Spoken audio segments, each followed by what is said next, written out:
gospel upang maunawaan natin yung ganap na plano ng Diyos para sa ating buhay. Sapagkat yung kanyang plano para sa atin ang pinakamainam at pinakamabuti. Natutunan din natin na ang isipang hindi nakatuon sa Lord o sa Diyos ay kaaway niya. Sabi niya, kaaway niya kapag hindi pala nakatuon yung ating isipan sa Kanya. Today naman, titignan natin, ano ba ang halaga ng pagsunod kay Jesus? Ano ba ang halaga? Gaano ba kahalaga yung sumunod kay Jesus? Kaya ang title natin is Akos Worth Counting. Galing sa Mark chapter 8 verse 34 hanggang 38. Akos Worth Counting.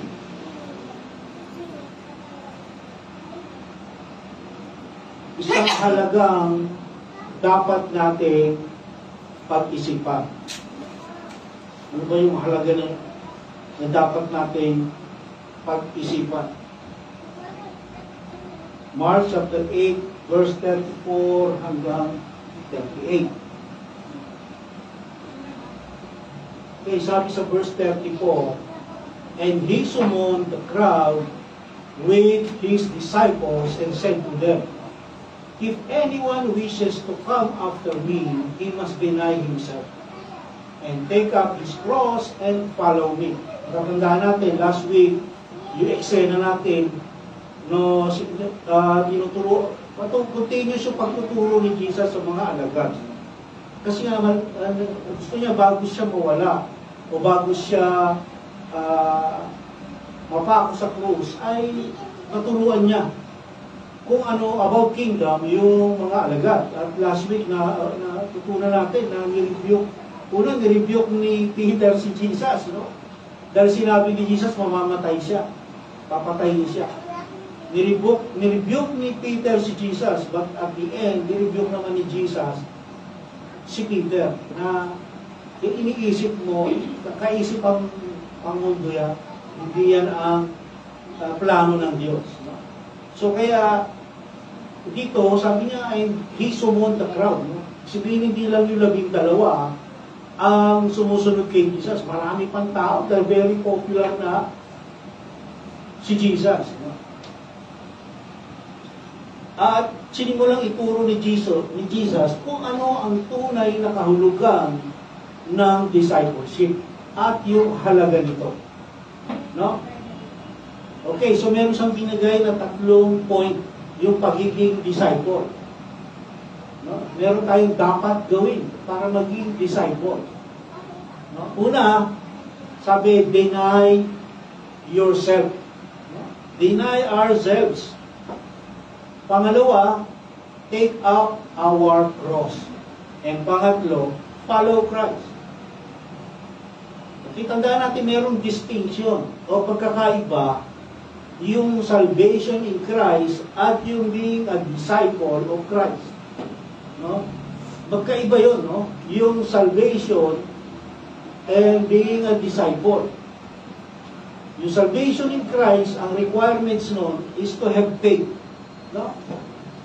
Justification by faith. Faith lang kailangan, masisave tayo. Of course, we need to repent. Yung repentance after faith na yun.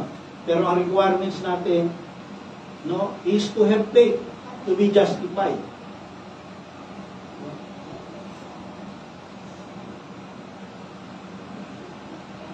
Yung faith na yun, ano ba yung faith na yun? Sabi, yung faith is belief about God's promises. Ano ba yung promise ng Lord na dapat natin paniwalaan para tayo ay maligtas? Yung promise ng Lord, yung gospel, yun yung nagkataon, dahil sa pag-ibig ng Diyos, nagkatawan si Jesus Christ. Dahil hindi kaya ng tao ligtas ang kanyang sarili, nagkatawang tao ang Diyos dahil sa kanyang pag-ibig, namuhay ng walang kasalanan, namatay para in replacement sa atin, inilibing at after 3 days, muling nabuhay. At lumuklok sa langit, sa upuan, sa kanyang trono sa langit. yun ay para tayo ay magkaroon ng kaligtasan. Yun ang dapat nating paniwalaan. Yun yung tinatawag na faith. No? Yung paniniwala doon. At sa iba pang mga sasabihin ng Bible sa atin. Yun lang daw ang paraan para tayo ay maligtas. No? Justification by faith alone. Sa pamamagitan ng yung repentance, kasunod yun ng faith. And then, pagkatapos nating ma-justify, ano susunod? Sanctification. At doon sa sanctification, doon pumapasok yung discipleship. No? Sabi ni Jesus, bago siya umalis, binili niya sa mga alagad. Go and preach the nation and make disciples. So, ibig sabihin, lahat ng tatanggap kay Jesus, dapat maging disciple. Iba kasi yung na-save ka sa naging disciple ka. Okay? Yung pagkakaiba yun. Ibig sabihin ng discipleship is joining Christ in His suffering by following Him. No? Hindi yung discipleship, hindi ibig sabihin ng gaganda na yung buhay natin. Yung discipleship, hindi ibig sabihin ng hayahay na ako kasi ligtas na ako. Hindi yun na ibig sabihin na discipleship. Yung discipleship may cost. May halaga socially sa ating buhay. No, kaya nga title natin, A Cost Worth Counting. No? So may halaga yung discipleship. Hindi porkit naligtas tayo, hindi porkit pumapasok na tayo sa church, ay disciple na kagad tayo. No. Mayroong distinction na yun. Yung being saved and being a disciple.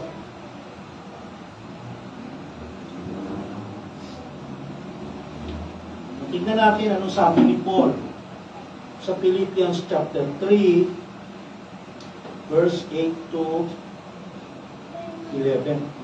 Philippians chapter 3,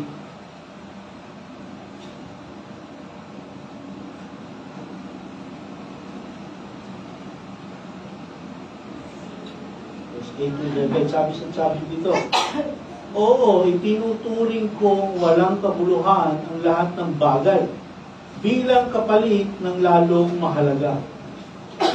No? Ang pagkakilala kay Kristo Jesus na aking Panginoon.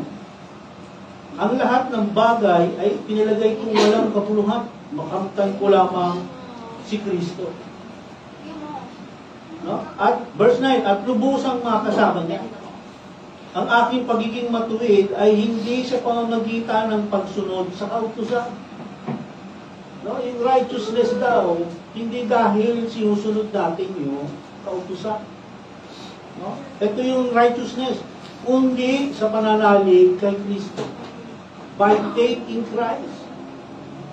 Yun yung kinukonsider na righteousness ng Diyos. Yung gawa ng mabuti, pagsunod sa kautusan, bunga na lang yun.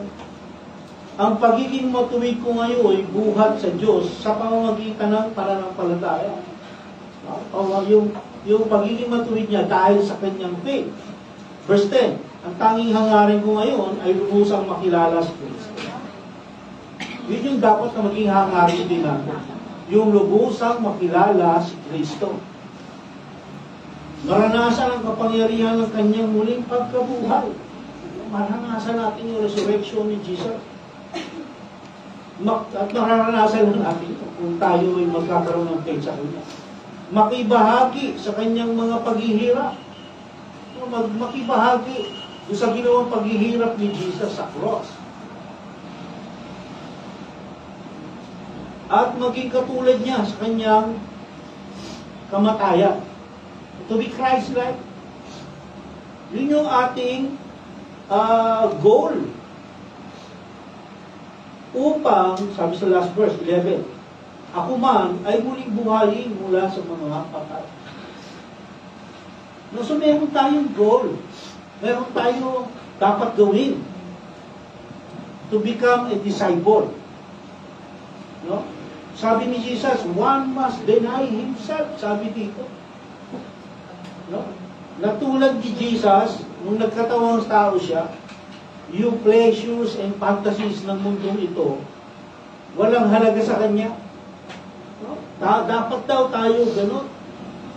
Yung pleasures and fantasies ng mundong ito, dapat walang halaga sa atin. Kapalit ng pagsunod kay Jesus. Dito maraming nahihirapan. Ito maraming hindi matanggap ng mga believer mo. Alam ka ba? Ganyan ba talaga? Ayaw ko lang maging believer. Kasi ang hirap pala. No? Ang hirap pala. Kailangan pala mawala na yung mga pleasure. No? Alisin na yung mga pleasure. Kasi kaya mahirap, nakafocus tayo sa mundo. Hindi sa Diyos. No, dapat, sabi sa last week, sabi ni Jesus, dapat kay Peter, sabi niya, Satan, kung sa likod ko. Kasi yung focus mo, nakafocus sa mundo, hindi sa Diyos. Kaya yan ang sinasabi ko sa akin. No? Kasi sa mundo tayo nakafocus, kaya nahihirapan tayo makasunod rito sa utos ni Jesus nito. Marami kasi ino-offer yung mundo sa akin. No, ang dami niyan. Ang daming ino-offer ng mundo. Hindi kagaya ng ino-offer ni Jesus. Boring yan. Ang ino-offer ni Jesus na sumunod sa kanya. Boring yan. Tsaka nakakahiya yan. No, nakakahiya. No, yung mga kaklase mo, yung mga ka-office mate mo, yung mga kapitbahay mo, nakikita mo yung buhay nila. Ano, pag binanggit mo si Jesus, parang nakakahiya. Parang hindi ko kayang banggitin si Jesus sa mga yan. Nakakahiya. No, sabihin nila, ganyan ka na, ha? Ano ka na, santo-santo ka na, ganun ang response ng mundo sa atin. Kapag sinishare natin si Jesus, banal ka na ngayon, ha? No? Ay, pastor ka na ngayon, ha? Pastor, gagalunin ka pa, pupunsain ka ng mundo. Kaya hirap na hirap ang tao makasunod dito, to deny himself. Napakahirap niya kasi, ano sabi ko, number 1 kalaban natin yung sarili natin. So we need to deny ourselves. No, si Satan nakatingin lang yun sa malayo. No, pagka nakita niya ba, medyo umaangat na ito, pabagsagin mo nga. Pero hanggat nakikita ni Satan na hindi tayo magtagumpay sa ating sarili, nakasa malayo lang yan, tingin-tingin lang yan. No? Kasi nga number 1 nating problema, sarili natin. Pangalawa, mundo.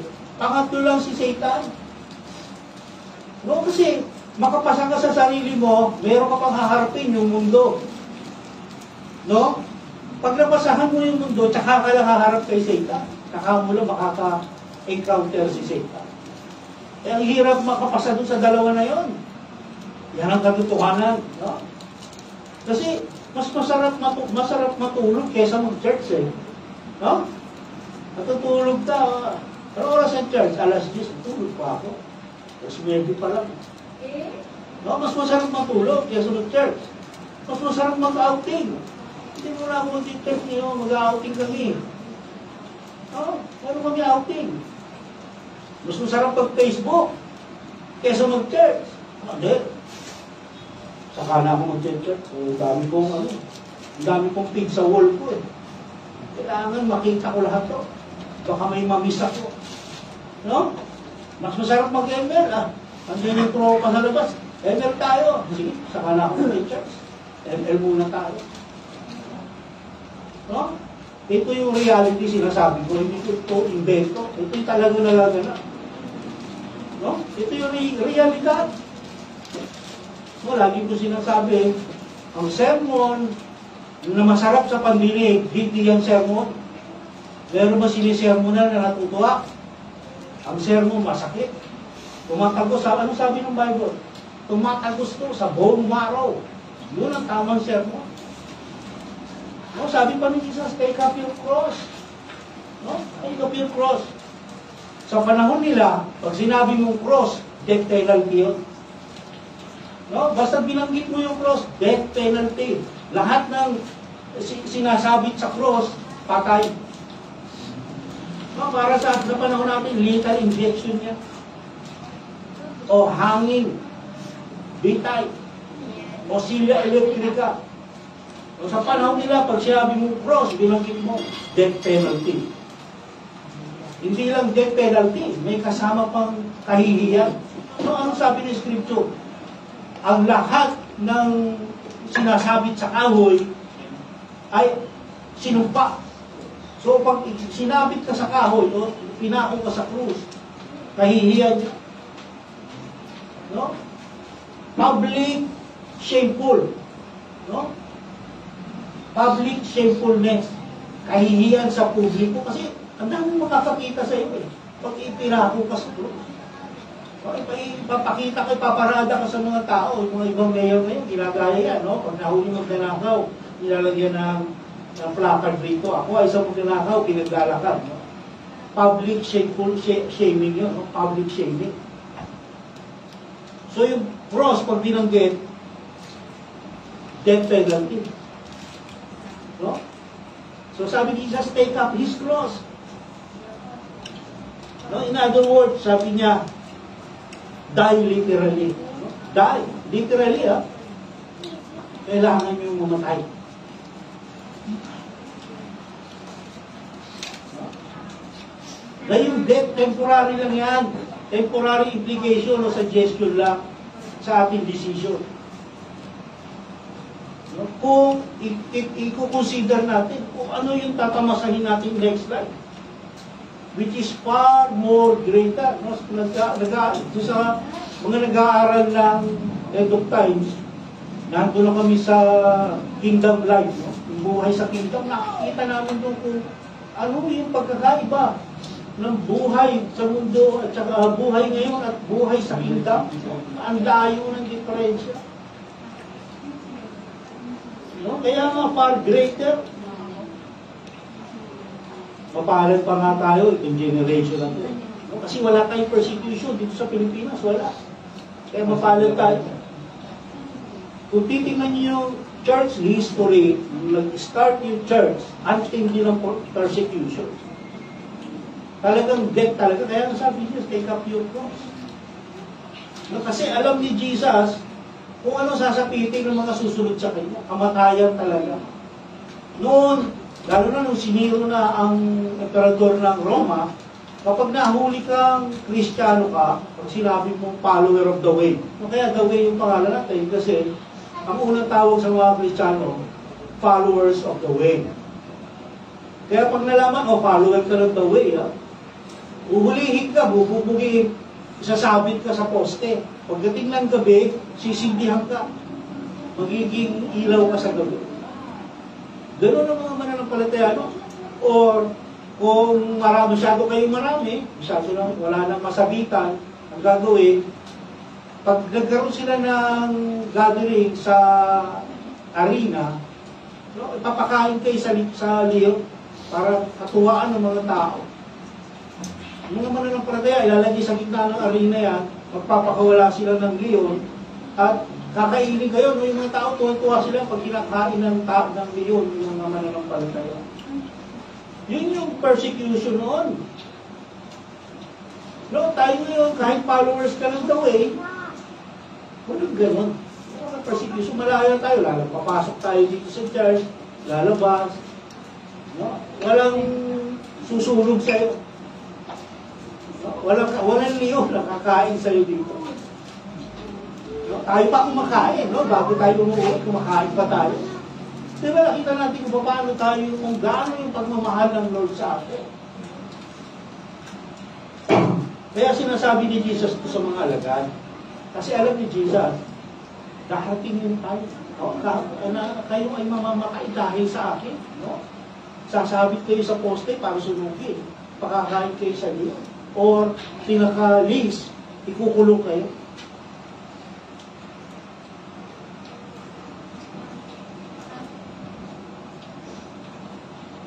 Para hindi sila panghinaan ng loob. No?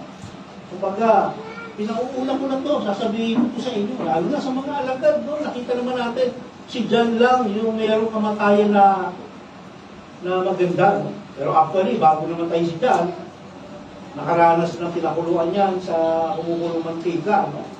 Na-exile siya. Pero maliban sa kanya, lahat ng mga alagad, talagang yung binanas nilang kamatayan, mabigat talaga. Si Peter, pinako sa krus, pabaliktad. Merong tinugutan ng ulo, merong itinulak, galing sa ibabaw ng temple, itinulak, tinulog. Pagbagsak buhay pa, tinugutan ng ulo. Nakita, kasi nga, alam ni Jesus na kung anong gagawin ng tao sa inyo dahil sa akin. Kaya sinasabi niya lahat ito mga to. Kaya, mabigat, no? Tayo ba kaya natin yan? Walang masasabi sa inyo ng oo dito, sigurado. Namamatay para kay Jesus. Wala, no? Walang masasabi nito sa atin kasi mahirap to. Kasi time nga lang, hindi natin maibigay kay Jesus sa Lord. Buhay pa kaya? No, time lang, hindi natin maibigay. Lalo na buhay. No, wala tayong time magbasa ng Bible. Wala tayong time mag-pray. Ano mo ibibigay yung buhay kung sasabihin mo kay Jesus? Kaya nga hindi natin kinakanta rito yung Lord, I offer my life to you. Kasi, ano yun lalabas tayo yung hypocrite nun, pag kinanta natin. Kasi hindi naman natin kayang gawin yun. Lord, I offer my life to you. Hindi natin kayang gawin yun. Okay, magbasa ng Bible, hindi natin magawa. Pero mo pa i-offer ang life mo sa Lord. No?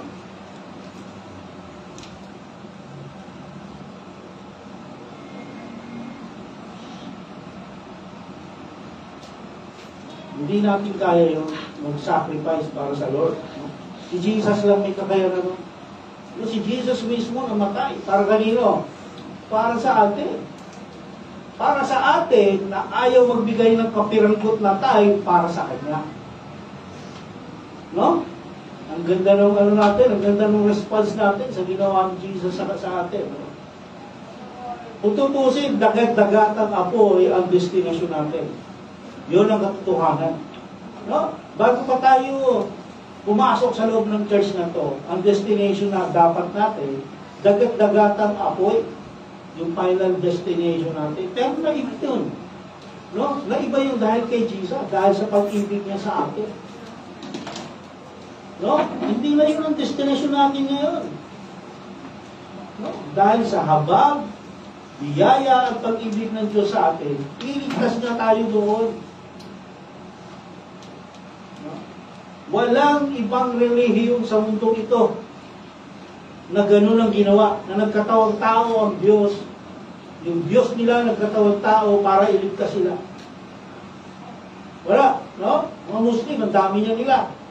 Pero yung Diyos nila, si Allah, hindi yan nagkatawang tao para iligtas sila. No? Kaya nga we need to focus and set our eyes on eternal things or heavenly things para maging disciple tayo ni Jesus. No? Gusto ni Jesus maging disciple niya tayo. Yan ang goal niya. Yan ang nais niya sa atin. Sabi sa verse 35, for whoever wishes to save his life will lose it. But whoever loses his life for my sake and the gospel will save it. Parabolic form ang verse na ito. Ang teaching ni Jesus na ito. Parabolic. Gumamit siya ng parabol. Sabi niya merong profit and loss yung pagsunod sa Kanya. Merong profit, kapakinabangan at kawalaan yung pagsunod sa Kanya. No? Ito ay literal sense, ha? Hindi ito salvific o hindi yung tinutukoy ni Jesus dito, hindi kaligtasan. O hindi literal na life. No, hindi kaligtasan. Marami kasi nag-i-interpret dito salvation daw. For whoever wishes to save his life. Pinasabi nila salvation. Hindi. So ay literal na life. Hindi ito salvific. No? Literal na buhay. Ibig sabihin, heavenly matters or eternal rewards ang tinutukoy ni Jesus dito. eternal rewards. Sa madalit salita, yung believer na ayaw sumunod at hanapin yung heavenly things ay mawawalan ng eternal life. Eternal reward. No? Yun ang ibig sabihin ni Jesus dito. Hindi sinasabi ni Jesus mawawala yung salvation. No? Kasi yung salvation, once saved is always saved. No? Once saved is always saved. Hindi mawawala yung salvation. Ang sinasabi ni Jesus dito na mawawala yung eternal reward mo. No? Sinasabi ni Jesus na yung susunod sa Kanya at iiwan, tatalakuran ang ino-offer ng mundo ito ay magkakaroon ng eternal rewards. No? Pero kabaligtaran, no? Kapag hindi ka naman sumunod kay Jesus, na naligtas ka, believer ka, hindi ka na sumunod kay Jesus, wala kang eternal rewards. No, ang tawag doon, casual Christianity. Casual Christianity. Ito yung mga believer na okay na akong makapasok sa langit kahit walang reward. Kaya okay lang, hindi na ako susunod kay Jesus. Ang tawag to, casual Christianity. Hindi nalulugod ang Diyos sa mga gano'n. Hindi nalulugod si Jesus sa mga gano'n. Kapag gano'n ang isang mananampalataya, maraming mawawala sa kanyang great eternal values. Pagdating sa kingdom, barangay tanod lang yun. Mabuti ko nga kung maging tanod pa. No? Kasi noon sa pag-aaral namin sa kingdom, sa pagdating ng millennium, kanya-kanya tayo ng yung mga trabaho tayo lahat. Yung mga ganon, yung casual Christian, walang position na pinakamababa. Kung mabigyan pa siya ng position. Ito mga ganitong Kristiyano, ito yung may mga problema sa sanctification. Sa issue ng sanctification. May problema ito. Itong mga ganitong mga nananampalataya. Kasi kapag tayo nananampalataya na kay Jesus, naglalaban na yung dalawa eh. Yung flesh at yung spirit. No, pero pag hindi pa yan naglalaban, ibig sabihin hindi tayo mananampalataya. No? Pag walang laban na nangyari, yung naninibago pa rin yung flesh, ay problema yan. Baka hindi pa tayo nasisave talaga. No? Kailangan maramdaman natin yan na naglalaban yung flesh at yung spirit. Nagtatalo yan sila. Kasi against yan sa isa't isa. No? Diba? Example ko sa inyo. Isang line na gano'n, nandito sa dulo yung flesh, nandito yung spirit. Habang pumupunta ka sa spirit, lumalayo ka sa flesh. Pero habang pumupunta ka sa flesh, sa spirit ka naman lumalayo. No? Yung flesh kasi natin, against yan sa mga bagay tungkol sa Diyos. Yung spirit naman, ang gusto niyan, fully mag-submit tayo sa instruction ng Diyos. Yung mga believer, yun ang gusto ng spirit. Mag-submit tayo sa inuutos ng Diyos. At yun ang isang tunay na disciple. Totally and completely submitting to the Lordship of Jesus. Yung nagsasubmit kay Jesus, hindi yung kumukontra kay Jesus. Kasi habang nabubuhay tayo, ibibigay ni Lord lahat ng opportunity sa atin. Ng mga mananampalataya, yung opportunity to earn eternal rewards. Ibibigay ng Lord sa atin yun. Ito yung oportunidad. Mag-ipon na kayo. Mag-ipon. Hindi yung ipon dito sa earth, kundi ipon kayo eternal rewards. Ano pa isang tawag natin sa eternal rewards? Eternal growth. Paglagong spiritual. Yun ang ibig ko sabihin. No? Binibigyan tayo ng pagkakataon ng Lord na mag-grow spiritually. Kasabay ng pag-grow spiritually, yung pag-ipon ng eternal rewards. Kaya nga sinasabi ni Jesus dito, yung pagsunod sa kanya, may temporary cause of suffering. May suffering, pero temporary lang. No? Si Jesus nga nag-suffer din eh. No? Dahil sa atin eh. Kaya tayo dapat din mag-suffer. Pero temporary lang yung suffering na yun. Hindi yun pang walang hanggan. Anong gusto natin?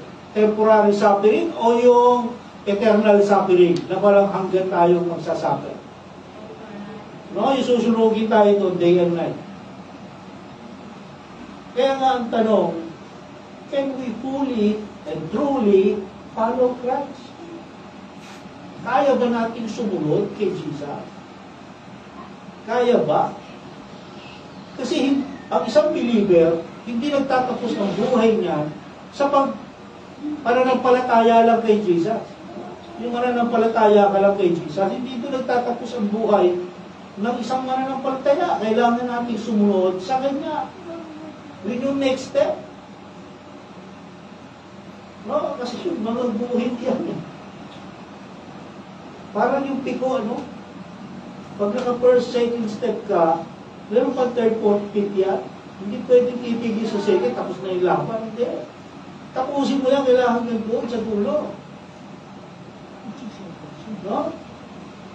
Marami kasi na ako, okay na ako dito. Save naman ako, punta naman akong laban. Hindi yan ang plano ng Lord sa atin. Sabi sa verse 36, For what does it profit a man to gain the whole world and forfeit his soul? No? Sa Tagalog, ano ba ang mapapala ng isang tao? Makamtan man niya ang buong daigdig. Ngunit mapapahamak naman ang kanyang sarili. No? Hyperbolic naman ito. Yung kanina, parabolic. Ngayon, itong verse 36, hyperbolic. Ibig sabihin, exaggerated. Yung sinasabi ni Jesus, yung explanation ni Jesus tungkol sa heavenly things. May exaggeration. How is it profit a man to gain the whole world? Sino makakagawa nito? Makakagawa nito. Pero may exaggeration si Jesus. No? Sabi ni Jesus, okay, sige, sabihin na natin yung buong mundo. Na, kasi ganun tayo eh, no? Ganun ang tao eh. Yung mga gustong sumikat, bakit nila gustong sumikat? Kasi, gusto nila buong mundo. Sikat sila, kilala sila. Ganun ang tao.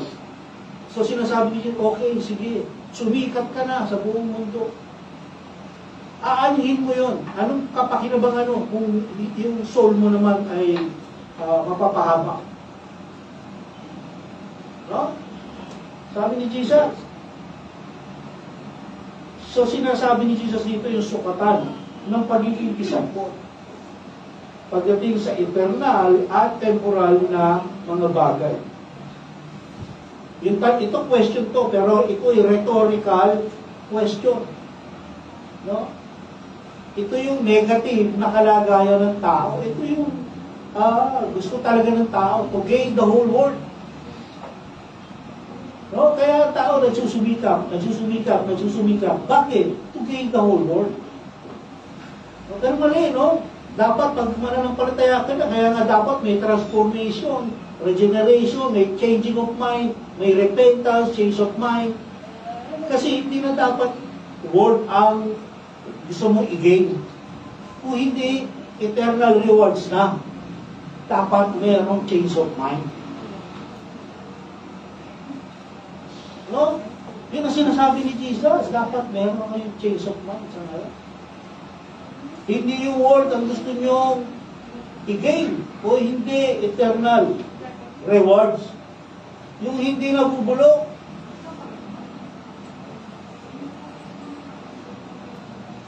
Aanhin mo yung, mag-gain mo yung mundo kung mawawalan ka naman eternal rewards. Yung ibig sabihin ni Jesus Christ. Wala kwenta, no?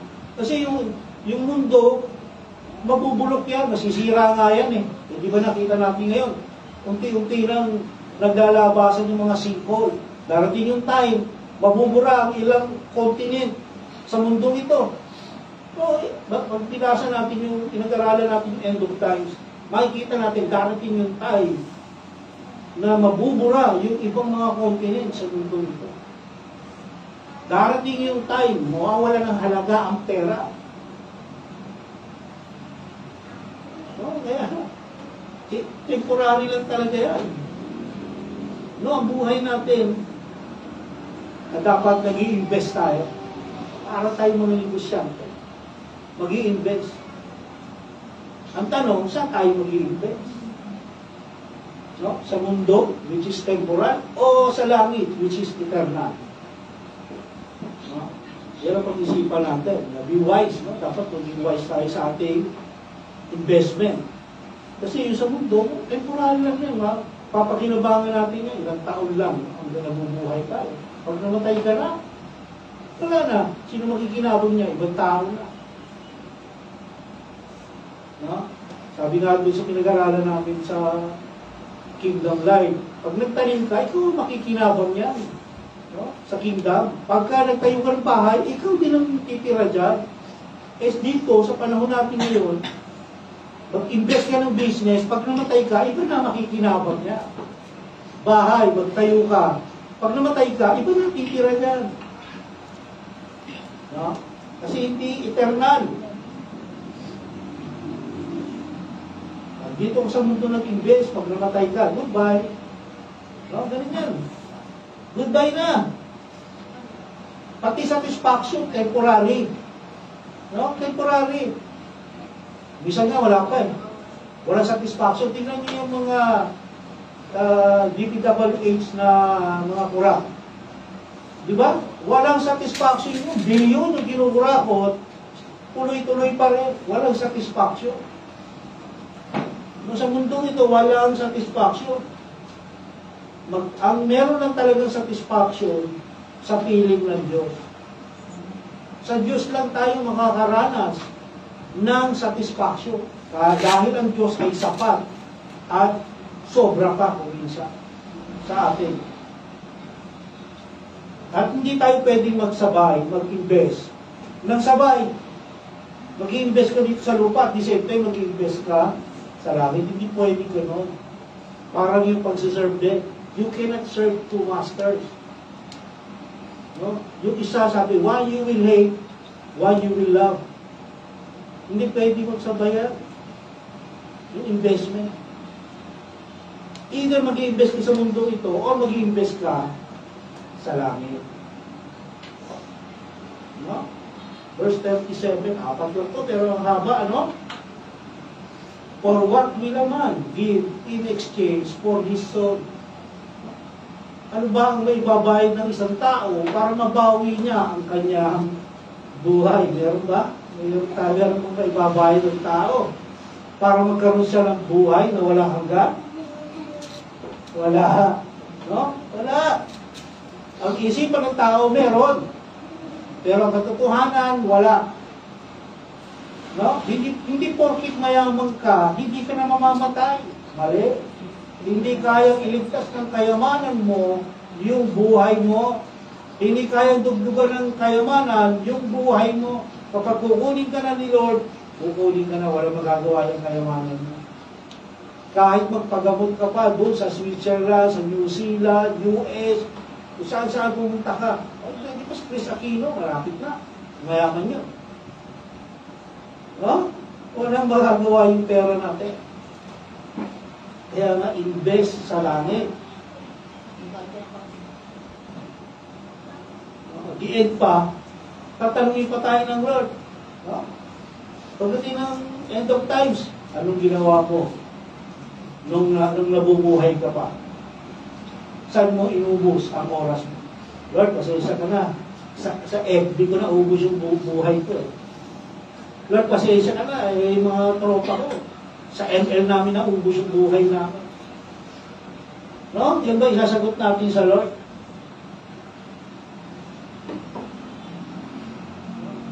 I-invest natin yung buhay natin doon sa mga bagay na nasusulok o nawawala. o sa buhay, doon sa mga bagay na pangwalang hanggan? Ang susi sa tunay na buhay ng isang believer o mananampalataya ay bitiwan, yung mahigpit na kapit sa mga bagay ng mundong ito. Ang hindi kasi ng kapit natin dito sa mundo na ito, ayaw natin bumitaw eh. Ayaw mo ang mamatay eh. No? Ayaw mo mamatay kasi gusto mo nakakapit ka sa mundong ito eh. Pero ang katotohanan, wala sa mundong ito yung mahalaga sa atin, nasa eternal life. Huwag tayong ang isang mananampalataya, huwag tayong matatakot mamatay. Kasi mas maganda ang buhay sa susunod kaysa dito. Ayan, kung may faith kayo, kung naniniwala kayo sa promises ng Diyos. Kasi kung hindi ka naniniwala sa promise ng Diyos, wala kang faith. Problema yun. No? Kaya, hanapin natin o samantalahin natin yung pagkakataon na makapag-invest tayo para sa buhay na walang hanggan. Hanggang may buhay pa tayo. Hanggang humihinga tayo. No? Mag-invest ka na. Kasi hindi natin alam kung ano mangyayari bukas, no? Naalala ko nung anniversary natin. Tinanong ko sino nakakasigurong gigising pa sa bukas. May mga nagtaas ng kamay. Natatawa ko. May mga nagtaas ng kamay. No? Anong sabi ng, basa tayo? 1 John chapter 2, verse 15 to 17. Unang Juan, chapter 2, verse 15 hanggang 17, sabi, huwag ninyong ibigin ang sanlibutan. No? O ang mga bagay na nasa sanlibutan. Ang umiibig sa sanlibutan ay hindi umiibig sa Ama. No? Kaya nga, nobody serves two master. Hindi mo pwedeng pagsilbihan itong isa na ito at pagsisilbihin mo rin yung isa. Hindi pwede. No? Sabi, ang umiibig sa sanlibutan ay hindi umiibig sa Ama. Verse 16, ang lahat ng nasa sanlibutan, ang masasamang nasa ng laman, ang nasa ng mga mata, at ang pagmamalaki sa mundong ito, ay hindi nagmumula sa Ama, kundi sa sanlibutan. No? Mawawala ang sanlibutan. No? Sabi, di ba? Mawawala ang sanlibutan. Verse 17. At ang lahat ng kinahuhumalingan nito, ngunit ang mga sumusunod sa kalooban ng Diyos ay mabubuhay kahit pakailanman. No? Hindi ako nag-iimbento ng story. No? Galing sa Bible yung mga sinasabi ko. Maraming bagay kasi sa mundo ito nakakaapit. Yung pagtinignan mo, napakaganda. Parang napakasarap. Pero ang katotohanan, masama sa ating spiritual na buhay yun. No, yun yung pain ni Satan sa atin. Parang yung isda, no? Nakakita ba kayong pamain sa isda? Very colorful yun, yung ginagamit nila. Ito yung hook, yung taga. Isasabit nila yan dyan. Very colorful yun, iba't ibang kulay. Kapag inihagis na sa tubig yun, pag nakita ng isda, iisipin ng isda, napakasarap dito. Napakasarap dito. Ang ganda ng kulay. Kakagating ngayon ng isda yun. No? Pag kinagat ng isda, anong kalalabasan? Paksiw. No? Paksiw. Prito. No? O kaya sinigang. Yun ang kalalabasan niya. Kasi kinagat niya yung sa tingin niya napakaganda. Hindi niya alam ano yun, kamatayan niya ang nasa likod nun. Ganun din sa atin. Sa atin, ganun din. No? Akala natin nasa harapan natin maganda. Wow, ganda nun. Sarap nun. Hindi natin alam. Mitsa pala ng ating eternal life yan. Kasi, passers-by lang tayo. Mula nung tayo nanampalataya kay Jesus, passers-by na lang tayo sa mundo nito. Dadaan na lang tayo dito. Yun lang. Kailangan dumaan lang. Huwag ka magtatayo ng tent. O huwag ka mag-build ng bahay sa mundong ito. Spiritually sinasabi ko. Dadaan kasi lang kasi tayo dito, huwag kang manatili. No, huwag kang magtayo ng tent mo. No, yung mga nomads, no? Sila Abraham, mga nomads yan. Palipat-lipat niya sila ng lugar, naghahanap sila ng lugar na titirahan. So, kapag meron sila nakita magandang lugar, mayaman sa tubig, maraming bunga, nag-i-stay sila doon ng matagal. Tayo, sa ating spiritual life, ganoon din. Dadaan lang tayo dito. Pero wala tayong matatagpuan dito na magpupulpil sa ating mga pangangailangan. Kaya huwag tayo magtatayo ng tent. No? Delikado. Sabi nga ni Jesus, ang tunay na believer, willing i-deny. No? Willing i-deny yung tawag ng mundong ito para sumunod kay Jesus. No? Dahil yung tumatawag sa iyo. No? Si Jesus at yung mundo. Ang tanong, si kanino ka lalapit? Kay Jesus o doon sa mundo? Sabi niya, dito ka sa akin. Kaya lang, pag dito ka sa akin, magsaserve ka. Every week, mag-church ka, mag-aaral ka ng Bible, papasok ka sa ministry, dito ka. Yung isa naman, yung mundo, dito ka, masarap dito. No? Araw-araw dito, merong inuman, kainan, no? Araw-araw dito, masaya. Ay, tanong, sino nalapitan mo? Sa dalawang kumakaway sa atin. Huwag nakakalimutan, no? Lahat ng ginagawa natin ay pagsusulitan natin sa Diyos yan. Meron judgment sa ating mga ginagawa. Kahit na believer na tayo, may judgment pa rin, no? Mag-a-accounting tayo sa harapan ng Lord one day. Sa harapan ng Diyos, sa harap tayo, ang tawag natin doon, Bema Seat. Sa tayo sa Lord. Tatanungin ka na, ano ginawa mo? Iisip ka, ano, Lord, wala akong maisip na ginawa ko. Di ba nakakahiya sa harap ng Lord? Kasi sabi, Lord, wala akong ginawa eh. Sa isya ka na, self-satisfaction eh. Casual Christian. No? Sapat na sa akin, makapasok dito sa langit. No? Ayaw ba natin yung sabihin sa harapan ng Diyos? Verse 38, last verse. For whoever is ashamed of me and my words in this adulterous and sinful generation, the Son of Man will also be ashamed of him when he comes in the glory of his Father with the holy angels. Ito na yung end point ng pagtuturo ni Jesus tungkol sa katotohanan ng pagsunod sa Kanya. Compared sa mga tao walang pananampalataya. Gumamit siya ng word na ashamed. No? Ashamed, para ma-recognize yung commitment ng pagiging disciple kumpara sa hindi believer. Yung word na ashamed na ginamit dito, ang ibig sabihin, experience a loss of status. No, yung ashamed na word na ginamit dito, ang tunay na meaning sa Greek language, ashamed of loss of status or pagkawala ng dangal. Tandaan natin, dalawang uri ng tao ang kausap ni Jesus sa mga oras na ito, mga disciples at yung mga unbelievers na sumusunod sa Kanya. So yung statement ni Jesus directed sa lahat, so hindi lang sa mga disciples o hindi sa mga unbelievers din. No?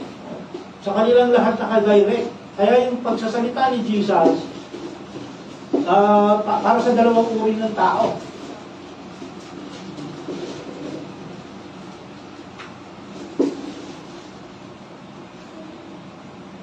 So sinasabi ni Jesus, kapag nanampalataya tayo kay Jesus, magkakaroon tayo ng damdamin at pagmamahal sa Kanya. Kailangan magkaroon nun. Kaya nga tayo ay bride. No? Bride. Yung church bride. At isang mananampalataya dapat mabilong sa church. No? Dapat mabilong sa church. Meron akong mga nakilala ako na sinasabi nilang believer sila, pero hindi sila nabibilong sa church. Wala silang church na kinabibilang. Hindi pwede yun. Kailangan mabilong ka sa church. Kasi doon sa loob ng church, yun yung place kung saan ka mag-grow. Paano ka mag-grow kung nag-iisa ka lang? No? So kailangan mo mapamember sa church. So dapat, kapag tayo inaborn again, dapat magkaroon tayo ng damdamin o pagmamahal kay Jesus. Magkaroon tayo ng relasyon. Dahil tayo nga yung bride. Kaya, magkakaroon tayo ng hiya. Ha? Kapag ikinahiya natin si Jesus, magkakaroon tayo ng loss. May mawawala sa atin. Yung mga unbeliever, wala. No? Yung mga unbeliever, wala naman silang relasyon sa Diyos.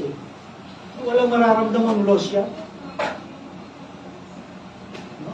Tayo, kapag hindi tayo sumunod sa Diyos, yung dangal natin nawawala. No? Nawawala yung dangal. Kasi meron tayong kaugnayan sa Diyos, kay Jesus. No? Parang yung magkasawa, no? Kapag kayong isa doon sa magkasawa ay nakiapi, nawawala ng tangal yun. Ganun din sa atin sa Lord, no? Kasi tayo nga yung bride. Kapag hindi tayo sumunod sa Lord, nawawala yung ating dangal. Kaya kapag yung damdamin natin o yung mindsetting natin nakatuon sa mundo, hindi kay Jesus, makakaramdam tayo ng kahihiyan, no? Pakawala ng dangal. Yun yung sinasabi ni Jesus dito. No? So yung loss ng isang believer, hindi salvation na mawawala. Ulitin ko, no? Dahil yung salvation hindi yun nawawala. Kung genuine yung salvation, ha? Yung genuine o tunay na salvation, hindi dapat mawala. Hindi yun nawawala. Ang nawawala sa isang mananampalataya, kapag hindi sumunod kay Jesus, yung dangal niya.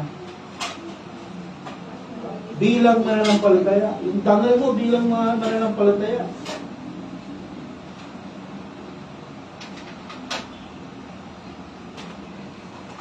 No, yung mga unbeliever naman, kapag naihayag na sa kanila yung katotohanan tungkol kay Jesus at yung sa pagliligtas ni Jesus, kapag dininay nila yun, dinidinay nila yung tanging paraan ng kaligtasan nila.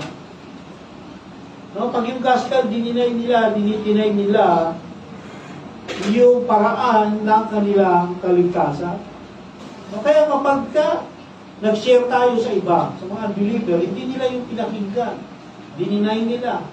O dinidinay nila yung way ng kaligtasan nila. Wala na tayong magawa ron. No, wala na tayong magawa ron. Kaya nga ang tanong sa ating sa araw na ito, paano magwawakas yung ating story? Yung story ng buhay natin. Paano magwawakas? No? Magwawakas ba yun? Na ibinubuhos ba natin yung ating buong sarili para kay Jesus at sa kanyang mga plano? Sa ganun ba magwawakas yun? Ginamit ba natin yung pagkakataon na binigay sa atin ni Jesus para mag-serve sa kanya? Sa ganun ba magwawakas ang ating buhay? O mas naging kaakit-akit yung mga bagay sa mundong ito kaysa sa buhay na walang hanggan? No? Ganun ba magwawakas ang ating buhay? And worst case, no? Worst case, baka hindi naman talaga tayo sumampalataya. at magwawakas yung ating buhay sa wala hanggang kaparusahan. Worst case yun, no? Alin doon? Doon magwawakas yung ating buhay. Yung story of our life. No? Kasi na lahat tayo haharap sa Lord. At sa ating pagtatapos, sabi, the goal for every believer in Christ is to move you from spiritual immaturity to spiritual maturity. Ang layunin para sa bawat nananampalataya kay Kristo ay ilipat ka o ilipat tayo mula sa spiritual na immaturity tungo sa spiritual na kaganapan. Kapag tayo, ang isang tunay na mananampalataya, kapag naligtas, hindi nagugustuhin manatili doon sa antas ng kaalaman niya. No? Na halimbawa, yung bata, kapag nasa kindergarten, gusto niya malipat sa grade 1, grade 2, grade 3, grade 4, makagraduate. Hindi niya gugustuhin na manatili sa kindergarten na lang. Tayo bilang mananampalataya, yung tunay na mananampalataya, dapat hindi tayo makontento na kinder lang tayo. Dapat mag-effort tayo para tumaas yung ating level o yung grade natin. Tumaas yung pagkakakilala, dumami o lumago yung pagkakakilala natin kay Jesus. Kasi yun ang pagkatawag sa atin. Na tinawag tayo upang lumago sa pagkakilala kay Jesus. At habang binidinay natin yung ating sarili, no, patuloy nating natatagpuan o nakikilala ang ating tagapagligtas. No? Habang the more na dinidinay natin yung ating sarili at sumusunod tayo kay Jesus, the more na nakikilala natin siya. Huwag tayong makukontento, sabi ng Hebrews, no? Huwag tayong makukontento sa gatas lang. Huwag tayong makukontento sa gatas lang. Ako nga, ayaw ko na ng gatas ngayon, no? Sisira ang tiyan ko pag umiinom ako ng gatas. Nung isang araw, nagluto si Grace ng scrambled egg, hindi ko alam, may gatas pala. Pagkatapos ko mag-almusal, nasira ang tiyan ko, no? Kasi yan, nasisira ang tiyan ko sa gatas dahil sa acid siguro. So bilang mananampalataya, huwag tayong makontento sa gatas lang. No? Dapat lumipat naman tayo from gatas patungo sa karne. Yung bata, kapag lumalaki yan, siyempre una baby gatas yan. Gatas. Sa ang mga Hudyo, 3 years lang na pinagagatas nila yung bata. After 3 years, weaning age, no? Weaning, W-E-A-N-I-N-G. Sabi, inaawat na nila yung bata dito sa atin. 7 taon na, may baby pang hawak. Pumapasok na sa school, may baby pang hawak. No? Sa kanila, 3 years old, tigil na. So, dapat ganoon din tayo. No? No? Dapat upgrade din tayo paminsan-minsan. Huwag tayo palaging gatas lang na 10, 20 anyos ng 20 years ka nang mananampalataya, gatas pa rin ang kinakain mo. No? Kailangan magkarni naman tayo para tumatag tayo. No? Makalakad. Kasi pag puro gatas, baka hindi makalakad yung baby. No? Kasi dapat habang lumalago tayo spiritually, no, yung ating spiritual nutrition, habang lumalago yan, dapat umuunlad din yung ating spiritual na kalakasan. So, dapat sabay yun.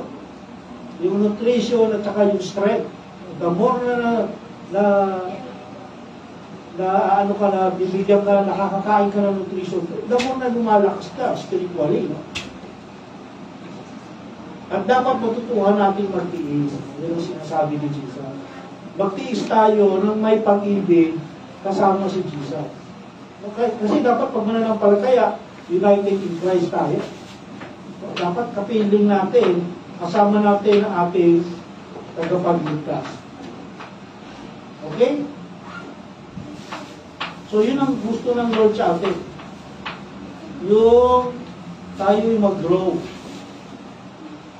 Yun yung cost ng ating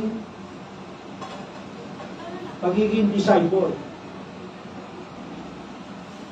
Mahal, pero worthy. No? Kaya nga, ang title natin, cost for worthy to count. No? A cost worthy to count. No? Worthy ba yung gagawin natin pagsunod kay Jesus? Of course, worthy yun. Dahil hindi kayang tapatan ng mundo ito yung ino-offer sa atin ng ating Diyos. No? Hindi kayang tapatan ng mundo ito. Walang may tatapat ang mundo ito dun sa rewards natin na ibibigay, na ipinangako at ibibigay ng Diyos sa atin. Kaya dapat sumunod tayo kay Jesus. Sundin natin. Mamuhay tayo na sumusunod sa Kanya. Yung walk of life with Jesus. At nakatuon yung ating atensyon, isipan kay Jesus, hindi sa mundong ito. Okay?